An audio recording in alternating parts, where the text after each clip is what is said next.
আজকের ভিডিওটা ঠাকুরঘর থেকে আমি শুরু করলাম। আজকে ঘুম থেকে উঠতে অনেকটা দেরি হয়ে গেছে, প্রায় 6টা বেজে গেছে। ঘুম ভেঙে গেছে কিন্তু 5:30টার দিকে, বিছনা থেকে নামতে 6টা বেজে গেছে। তারপর আমি বাসি কাজ সব শেষ করে ঠাকুরঘরে সকাল 8টার দিকে চলে আসলাম। ঠাকুরঘর মুছলাম, মুছে ঠাকুরের জল কলপার থেকে নিয়ে আসলাম। জল নিয়ে আসার পর তারপর আসন পেতে বসলাম। তো মা নতুন বাড়িতে গিয়েছিল, সেইখান থেকে ফুল আর তুলসী নিয়ে আসছে। প্লাস্টিক কাগজে একসাথে করে নিয়ে আসছে, তাই তুলসী পাতাটা একটু বাঁচতে একটু সময় লাগলো। ফুলের থেকে তুলসী পাতাটা বাঁচতে একটু সময় লেগেছে আর কি। তারপর সুন্দর করে সিংহাসনটা ফুল দিয়ে সাজিয়ে দিয়েছি। তার আগে চন্দন ছিটিয়ে নিয়েছি। ছিটিয়ে তো আমার পূজা হয়ে গেল। তারপর আমি আবার ঘরটা মুছলাম, মুছার পর বাসনটা ধুলাম। বাসনটা ধুয়ে তারপর আবার মেয়ের কাছে চলে গেলাম। মেয়ের আজকে অ্যাসামিস এক্সাম। অ্যাসামিস ওর কাছে একটু, যেহেতু ইংলিশ মিডিয়াম স্টুডেন্ট, অ্যাসামিসটা একটু অসুবিধাই হয়, কিন্তু মেয়ে এক্সাম দিয়ে চলে আসছে, খুব বেশ ভালো হয়েছে ওর এক্সাম। তারপর আমি ওকে পরে আমি জল খাবার নিয়ে বসলাম। সাথে এখানে রুটির সাথে প্রসাদও আছে, ঠাকুর পূজার প্রসাদ আর মিষ্টি কুমড়া সবজি, সেটা দিয়ে জলটা খেয়েছি। মা মিষ্টি কুমড়া সবজি সকালে রান্না করেছে, আর সেই কারণে আমি নিচে বসে খেয়েছি, প্রসাদ আছে যে সেই জন্য। ডাইনিং টেবিলে মাছ রাখা আছে। তো এইদিকে আমি জিরে, শুকনো লঙ্কা, তেজপাতা ফোড়নে দিয়ে বাঁধাকপিটা বসিয়ে আমি শিলপাটার সামনে চলে গেলাম মশলা বাটবো বলে। তো দেখো এদিকে জিরে ধনে নিয়েছি আর কাঁচা লঙ্কা নিয়েছি। তো জিরে ধনের পরিমাণটা আজকে অনেকটা বেটেছি, আর কাঁচা লঙ্কাও বেটে নিলাম।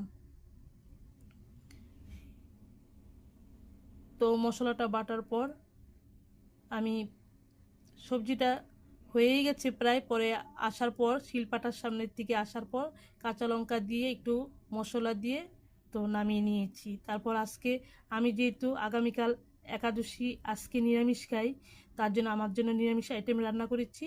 আর এখানে ওদের জন্য বেগুন আলু দিয়ে মাছের ঝোল রান্না করেছি।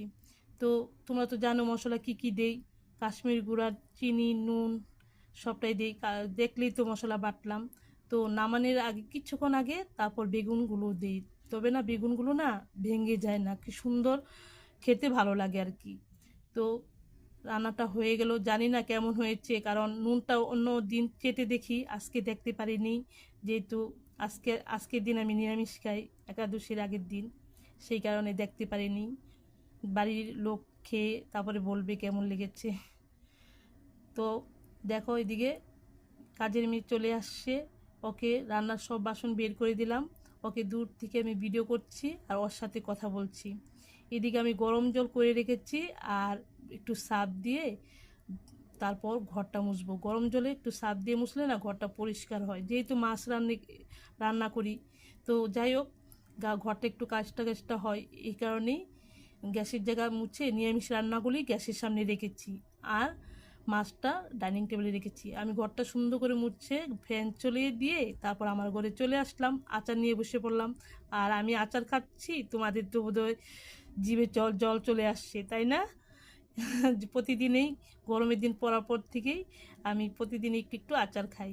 এদিকে আমি আমার ঘরে আসছি বলে স্টাফিও আমার সাথে আসছে। স্টাফির শরীরে সব লুম কেটে দিয়েছে আমার মেয়ে আর আমার হাজবেন্ডে। যেহেতু গরম পড়েছে, একটু ভালো লাগবে ওর, তো সেই জন্য স্টাফিকে দেখতে খারাপ লাগছে।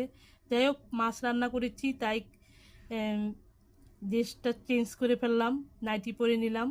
তো এখন আমি আচার খাচ্ছি। তো ভিডিওটা এতটুকুই রাখছি, আবার দেখা হবে।